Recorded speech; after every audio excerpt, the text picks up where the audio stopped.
শ্যামামায়া পুজোর আমরা ব্রতী হই। এবারও বিভিন্ন কর্মসূচির মাধ্যমে, বিভিন্ন অনুষ্ঠানের মাধ্যমে আমরা এটা করতে যাচ্ছি।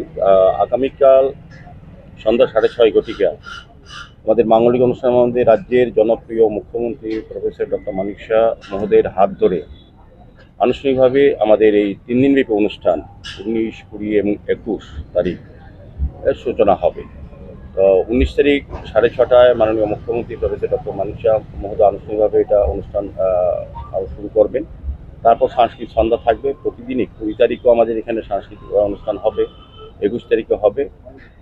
সার্বিকভাবে সাপ্তাহিক সন্ধ্যা থেকে রাত্রি 11টা অবধি আমাদের প্রোগ্রাম চলবে এবং 19, 20, 21 এর মধ্যে আমাদের প্রতিদিনেই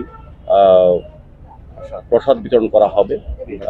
উপস্থিত ভক্তদের বা দর্শনার্থী বা পুণ্যার্থী যারা আসবেন দূর দূরান্ত থেকে, যেখান থেকে আসবেন, প্রত্যেককে আমরা প্রসাদের ব্যবস্থা করা আছে, তার মধ্যে প্রসাদ বিতরণ করা হবে।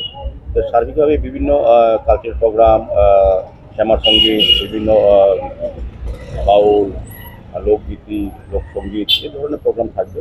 আমার ধারণা এটা গতবার থেকে এবার ভালোভাবে করা হচ্ছে, বিশেষ উদ্যোগ গ্রহণ করা হচ্ছে। প্রতি বছরই আমরা নতুন নতুন কিছু কিছু ব্যবস্থাপনা রাখি।